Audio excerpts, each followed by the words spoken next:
Jadi kasus yang sekarang terjadi, baik ke public figure, dua public figure lebih tepatnya, itu payung hukumnya ada dua. Pertama di Undang-Undang Nomor 39 Tahun 99 yang diperbaharui menjadi Undang-Undang Nomor 20 Tahun 2001, berikut Undang-Undang Tindak Pidana Pencucian Uang. Dan itu adalah kejahatan extraordinary crime, karena kejahatan luar biasa bagaimana perekonomian negara, keuangan negara itu digunakan untuk memperkaya diri sendiri dan atau korporasi. Dan disitulah yang seharusnya dilakukan oleh penyidik manapun, baik itu Kejaksaan Agung ataupun kalau memang penyidiknya yang lain.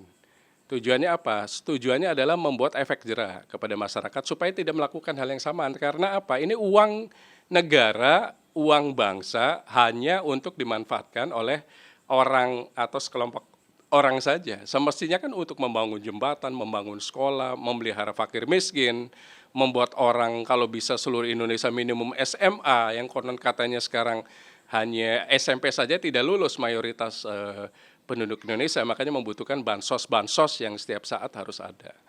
Kalau keuangan negara itu digunakan untuk kemaslahatan bangsa, kemaslahatan umat, itu akan menjadi berbeda. Indonesia akan menjadi negara maju, negara hebat, dan kita menjadi macan, bukan hanya macan Asia, macan dunia.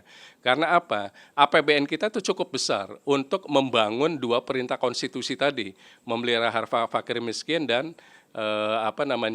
pendidikan gitu lah. Jangan hanya untuk makan pagi, makan siang, makan malam gratis saja, tapi pendidikan itu lebih utama dibanding makan. Sangat fatal, karena apa? Karena ini terulang lagi.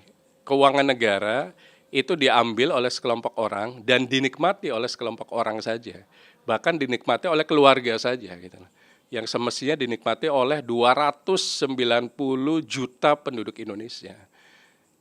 Distribusi keadilan, distribusi pendidikan, distribusi kekayaan harusnya masif dari mulai Aceh sampai Papua gitu. Kenapa hanya ada di sekelompok orang saja yang kita sebut crazy rich gitu. Bagaimana mereka mendapatkan uang hanya untuk keluarganya saja. Padahal itu adalah keuangan negara dan ini sangat-sangat fatal. Makanya saya salut kepada Kejaksaan Agung bisa membuka kasus kita sebut Pandora, mungkin ini kan dari tahun 2017 mungkin 2018 bahkan di tahun pandemik pun itu. Dan itu masa-masa yang kita lagi sulit gitu. Kenapa masih ada sekelompok orang atau sekelompok keluarga mengambil uang negara? Harus dihukum berat. Kalau melihat dari bunyi dari Undang-Undang Tipikornya, itu semestinya di masa pandemik itu bisa dijadikan sebagai acuan. Hukumannya apa? Pidana mati. Selain diambil semua harta-hartanya, disita, diblokir semua rekeningnya, dimiskinkan, real kalau bisa. Jangan hanya sekedar kamuflase atau ucapan-ucapan saja, tapi kalau bisa real gitu loh.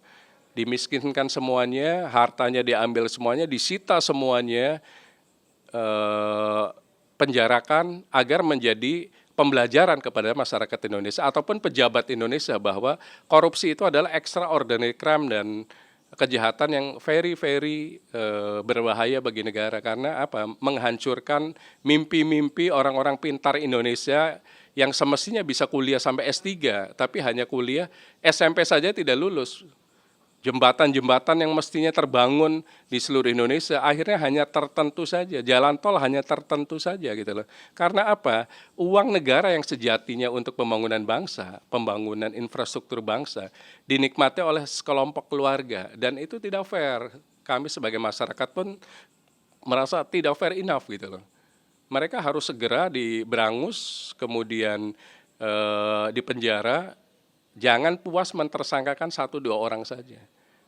Penyidik harus dikembangkan kasus ini sampai ke penerima yang pasif manapun. Mau itu istri, keluarga, dan lain-lain. Karena sekarang yang dikejar masih aktif, yang dadernya. Semestinya yang turut serta pun harusnya masuk juga. Dan ambil uang tersebut. Karena apa? Pasangan pasti tahu uang suaminya atau uang istrinya itu ilegal atau legal. Semestinya tahu, nggak mungkin lah gitu. Nggak tahu gitu loh dari mana asal usul uangnya. Ingat, follow the money. Penyidik jangan puas hanya ke 1-2 orang menjadikan tersangka, kemudian euforia. Harusnya operasi senyap pun tetap dijalankan. Supaya apa? Supaya penyelidikannya menjadi komprehensif gitu loh. Tidak hanya 1-2 orang saja. Kejar semuanya sampai ke titik terakhir agar efek jera terbukti bahwa extraordinary crime itu sudah terjadi di kasus Timah ini misalnya. Support untuk Kejaksaan Agung. Pertama, masyarakat Indonesia harus bangga terhadap diri sendiri. Kita harus memiliki sebuah kebanggaan. Jangan melihat semua hal-hal yang ada di layar kaca, di media sosial, itu sebuah kebanggaan. Kebanggaan itu manakala memiliki pendidikan yang tinggi, manakala memiliki ilmu pengetahuan yang tinggi, manakala bisa berbakti kepada negara. Contoh orang-orang alim saja, orang-orang yang memiliki ilmu, jangan contoh orang-orang kaya. Karena belum tentu orang kaya dihasilkan dari sesuatu proses yang benar. Crazy rich yang ada di Indonesia, mungkin ada yang baik, tapi majority adalah flexing. Tiba-tiba kaya raya. Uang dari mana? Semestinya penyidik, semestinya penegak hukum, baik kepolisian, kejaksaan, ataupun KPK, lakukan penyelidikan dengan pembuktian terbalik. Dari mana mereka mendapatkan kekayaan? Agar apa? Agar pemerataan distribusi keadilan itu merata kepada masyarakat seluruh Indonesia. Jadi teman-teman netizen, jangan ngelihat orang dari kekayaan saja. Lihatlah kemampuan otaknya, itu yang paling penting. Ada pasal 2, pasal 3, pasal 18, dan pasal 56. Jadi di situ barang siapa yang aktif memberikan ke penyelenggara negara, kemudian di pasal berikutnya penyelenggara negara yang melakukan dugaan tindak pidana menerima. Kemudian ada pasal gratifikasi, kemudian ada pasal turut serta dan pasal uang pengganti. Biasa digabungkan semuanya.